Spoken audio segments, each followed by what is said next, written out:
So we were given a hint with this problem that we could solve for all of the angles in this part without doing any trigonometry. So with that hint, I'm going to go look at the area with the most angles. And it's looking like this triangle right here. So I know these two bottom angles. And because I know these two bottom angles of this triangle, and knowing that all of the angles in the triangle must add up to 180, I can solve for this top side here. So 180 minus 36.5 minus 86.3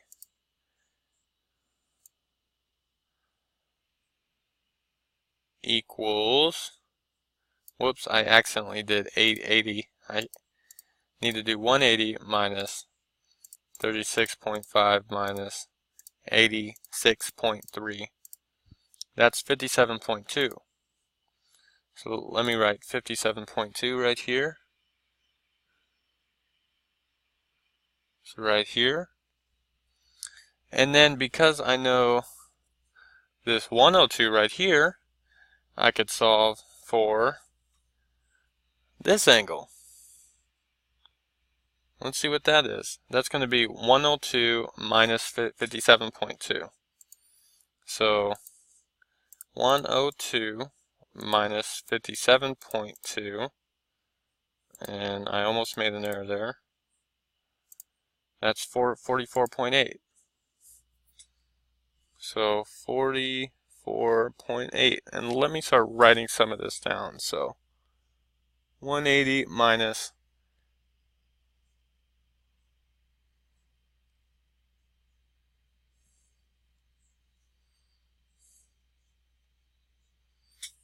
'll let me zoom in here.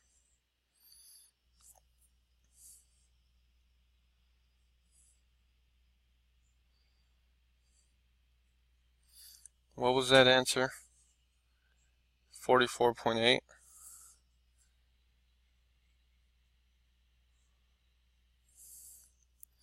And then with that 44.8 and this 46.2, I can solve for this angle right here, which is going to be the angle that makes me the money. So I'll do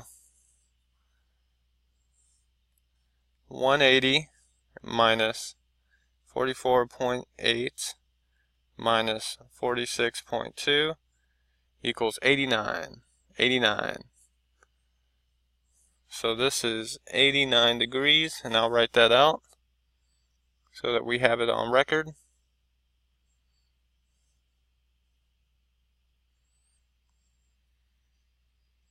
(180) minus 44.8 minus 46.2 equals 89.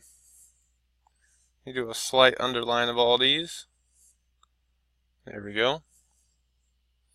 And also, let me redraw my triangle so that I can get more perspective of what we're doing here. So, it goes like that, and like that, and then like that. Alright, so let's fill in some data. This is 17. This is B, which is unknown. And we also don't know this, but we won't need to. This is 46.2. This is 44.8. And this is 89. So here we have one side and three angles. We got an angle, side, angle problem.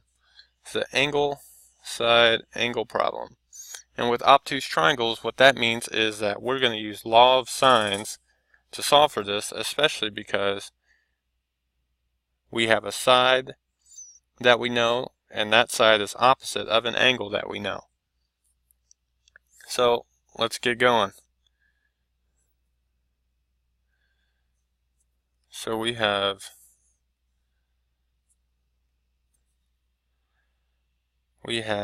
let's see, b over sine of 44.8 equals 17 over sine of 89. And that's all we need to solve this. So if we get b by itself by multiplying both sides by sine of 44.8,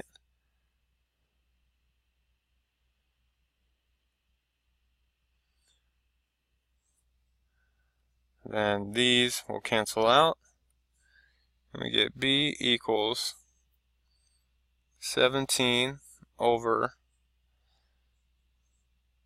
sine of 89, and that's also times sine of 44.8.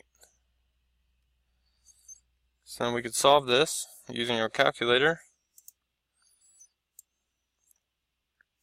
First I'm going to do sine of 44.8.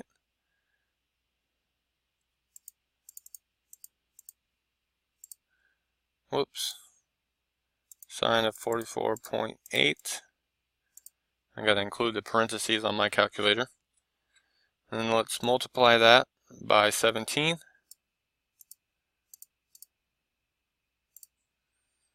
And then divide this whole thing by sine of 89. And 89 is pretty close to 1, so this makes sense why we get pretty close to the answer we just had. So 11.98, we got to round to the nearest integer. That's going to give us 12. So, and let me change these to those ones, 12.